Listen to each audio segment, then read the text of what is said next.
and welcome to another episode of the Farr Show where I'm Damien Farr, and tonight we're talking about The Gray Man.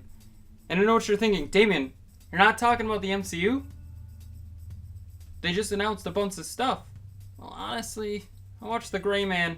As much as I love the MCU, we'll talk about that next week. This movie surprised me with how much I loved it.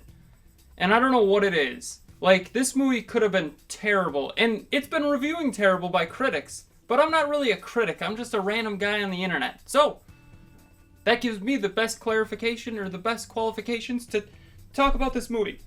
So, let's get the basic info out of the way.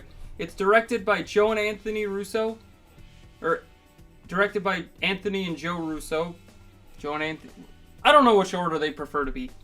Screenplay by Joe Russo, Christopher Marcus, and Stephen McFeely. The guys who wrote Avengers Endgame, Avengers Infinity War, Captain America Civil War, I think Captain America the Winter Soldier, and the guys who directed those movies. So, a pretty good pairing. Though I don't like Civil War, but that's beside the point. I'm not a big Civil War guy. I think Civil War is the one of the most overrated movies of the MCU, but that's just me. But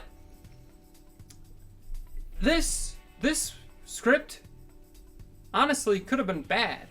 And I haven't read the books, so I don't know if it's good or not. They're good. But this was a pretty good movie. It's based on the Gray Man book by Mark Greaney, and the little bit that I know about this Mark Greaney is he helped Tom Clancy, write some of his books at the end there, which is kind of a good sign. So, kind of curious to see if this may get crossed over with Jack Ryan eventually, which probably isn't going to happen because Jack Ryan's only going 4 seasons. So, we'll see. So, the cast is a pretty good point as well to point out here. The cast, we got Ryan Gosling as Six, Chris Evans as Lloyd Hansen, Ana de Armas as Danny Miranda. I don't think they ever say her name once in the movie. Jessica Henwick as Susie Brewer, and then Billy Bob Thornton as... I don't even remember his name. I didn't have it written down. I didn't think he'd be in it that much. But I guess he was in it more than I expected. So, Billy Bob Thornton plays the father figure to Six, is the best way to describe it. So, this movie, once again, is good. I mean, the best way to describe it is, it's a generic movie. It's a generic, spy movie. But the execution of this movie is really damn good. So, basic plot is Six uncovers dark agency secrets here, where he actually kills Sierra 4 and he's Sierra 6. He kills him and then figures out some secrets that aren't supposed to be figured out. That one of the higher up guys is actually doing stuff he shouldn't be doing and really should be in prison, but, this is the way we can get him, in prison. He then becomes the target, so they use his father figure of Billy Bob Thornton against him and captures him. Well, he says he knows what he'd get into type of thing, but the part that really gets you is the Billy Bob Thornton's niece is actually taken as well. And her parents have died, so Billy Bob Thornton's kind of the one that cares for her. And I was like, why does she look familiar? Why does this actress look familiar? And the best way to describe it is she is the lady from Once Upon a Time in Hollywood, the child actress, that acted with Leonardo DiCaprio, So that was a really cool thing to see. She's only 13. I can only imagine how good she's going to be when she gets closer to her prime. She's a great actress already, so I don't remember her name. I'll be honest, I could put it right here. So, he becomes the target, and he has to save the people he loves.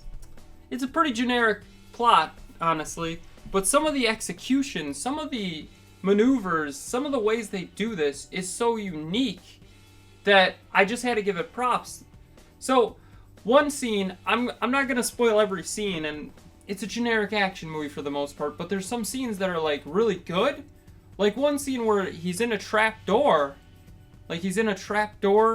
And he's got to get out, so what does he do? He floods it because he sees a pipe, so he floods it, and then floats up to the top. But before he floods it, he makes a bomb to blow out of it. And I'm like, this guy's a genius. Like, I would have never done that. Once again, I'm not trained to be a spy or anything, but damn, that is smart. So it was pretty cool to see. I think that, and also there's a fight at the beginning of the movie, well, a little bit earlier on in the movie, where he's in a plane and he uses a flare. I've never seen somebody use a flare in a movie to fight somebody. When I say that, he's using it as cover to hide, and it's genius. Honestly, some of these ideas, had you had, a little bit less generic of a movie, this could have been a film of the year for me. Right now, I'm saying it's probably like top 10, maybe. Not like 1 through 3, but, still top 10. The cast alone makes this movie worth it. The acting is pretty good, but I think it's definitely worth a watch. If you have Netflix, just give it a watch. It's 2 hours. What are you doing with your life that you don't have 2 hours to watch this movie? I'll wait.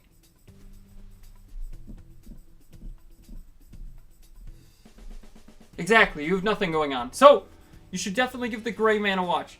Where I already know that we're talking about it next week. We're talking about the Marvel Cinematic Universe. So we got a little bit of time. So, tell me what you think of The Gray Man in the comments below. Don't forget to like, share, comment, subscribe, hit that bell icon, and have a far off night.